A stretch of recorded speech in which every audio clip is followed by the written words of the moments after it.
That's a good basketball related question. If it wasn't for Tim Duncan, who would have been the greatest power forward?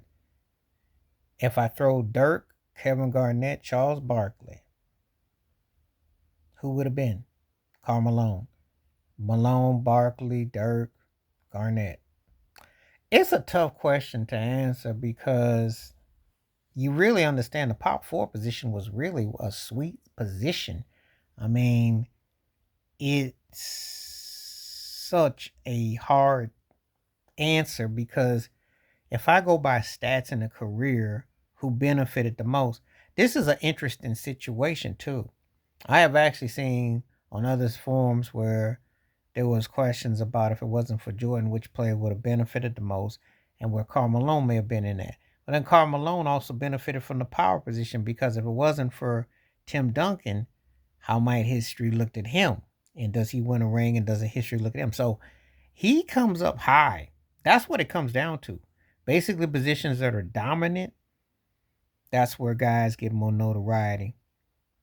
And this is a very intriguing conversation because I'll tell you why when I mention the guys that I mentioned. And Elvin Hayes, all due respect, is almost going to be left out of this, sadly, but that's a fact. But Charles Barkley was probably like the dude that if he had just had his game, like everything's together with the way he played, there's no question he'd have been a top 15, 16 player ever because his skill set was sick. The round mound was getting down and he was bad. I mean, he was bad to the bone. And he really had an incredible game. You know, he really was a skill set was scary for what he could do. So he's one of those guys that you just kind of think like, wow, you know. Karl Malone, who made himself into a better player with each passing year and decade, fadeaway shot, scoring, just incredible talent, endurance, you know. Just lost to the Bulls twice, but he had the kind of career that you would want. And again, some people use rings as a measuring stick, so he won't fall. Against Duncan, but he was right there. One of those guys that was right there.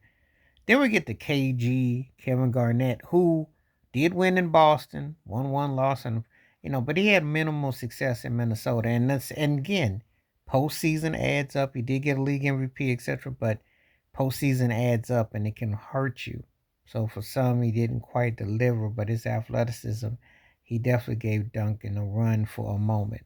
And then Dirk Nowitzki with that one leg, the chicken rooster kickstand, and he won his ring, which was very impressive the year he won.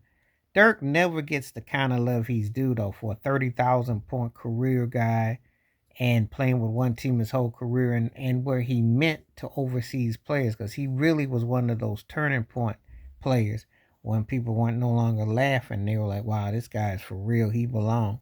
So who would have benefited if it wasn't for Tim Duncan? Which power forward? That's a tough question because it all depends on what your criteria is. And Giannis is coming at the bottom of the 10, so time will tell with him.